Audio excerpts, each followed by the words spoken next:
Sejarah Alawiyin telah jelas, disertai lokasi makam dan tempat bersejarah mereka yang terjaga hingga kini.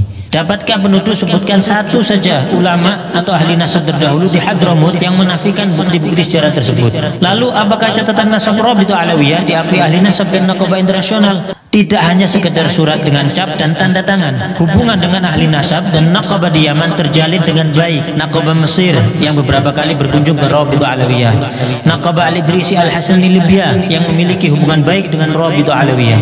Syekh Dr. Muhammad Asy-Syuhmi Al-Idrisi bahkan mengatakan, bisa saya katakan bahwa paling bagusnya Rabithah dari semua Rabithah yang mencatat garis keturunan anak cucu Nabi Muhammad SAW, yang paling bagus adalah Rabithah yang ada di Indonesia, yang paling teratur dan paling memiliki kesemangatan untuk memperbaiki, termasuk adanya takrir pengakuan nasab Alawiyin oleh Imam Yaman Yahya Hamiduddin, juga takrir di Hijaz yang terdapat dalam tulisan Syarif Ibrahim bin Mansur Al-Amir. Bahkan Alawiyin beberapa kali dipercaya menjadi pimpinan Naqabatul Ashraf di Hijaz, Makkah dan Madinah hingga masa pemerintahan Utsmani.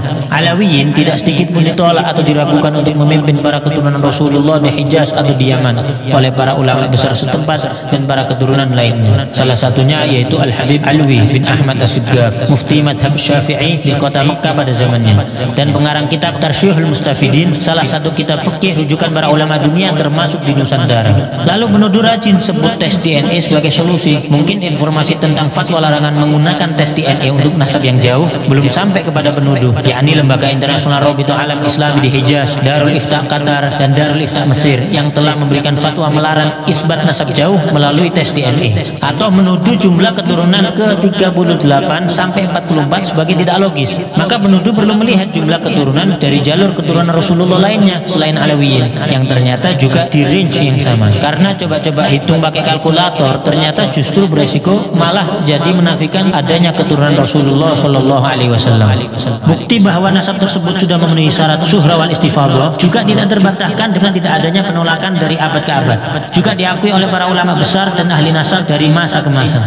Tidak disebutkannya sebuah nama pada suatu kitab nasab tidak dapat diartikan orang tersebut tidak ada atau bahkan fiktif, karena terdapat ulama dan ahli nasab thiqah lainnya yang menulis dan menambahkan.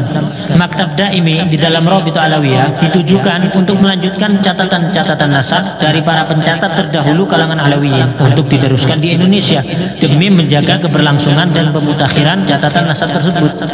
Jadi, meski didirikan tahun 1928, catatan nasab yang digunakan bersambung sanadnya dari ahli keluarga dan nasab zaman ke zaman. Tentu kita bersyukur kepada Allah Subhanahu wa taala. Terdapat para kiai, ulama dan banyak pihak yang berdiri membela para habaib. Jika ada beberapa oknum habaib yang belum mengikuti kemuliaan akhlak dan kesolehan datuk-datuknya, maka kami memohon doa antum semuanya agar Allah Subhanahu wa taala memudahkan langkah mereka menuju kebaikan. Dan kepada para habaib yang telah berusaha melanjutkan estafet keilmuan, akhlak, juga kontribusi bermasyarakat sebagaimana datuk-datuknya, maka kami mohon doa agar mereka pun diberi kekuatan oleh Allah untuk dapat istiqamah. Rasulullah Shallallahu Alaihi Wasallam bersabda, barang siapa mengaku-ngaku nasab atau keturunan yang dia sendiri tidak mengetahuinya, maka jadi kafirlah ia kepada Allah. Dan barang siapa mengingkari nasab walaupun samar nasab tersebut, maka kafirlah ia kepada Allah. Barang siapa yang mengaku ayah kepada selain ayahnya atau bersandar kepada yang bukan walinya, maka laknat Allah juga para malaikat dan semua manusia menimpa mereka, dan pada hari kiamat Allah tidak akan menerima dari mereka baik yang fardu maupun yang sunnah.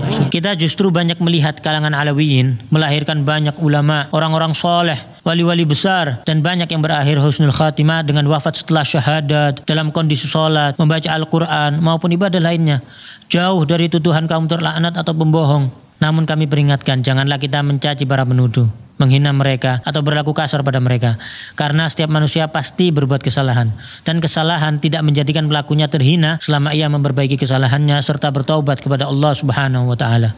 Semoga Allah Subhanahu wa taala memberikan taufik dan hidayah bagi kita semua, dan semoga umat ini dipenuhi rasa saling menghargai, menghormati dan saling mencintai karena Allah Subhanahu wa taala.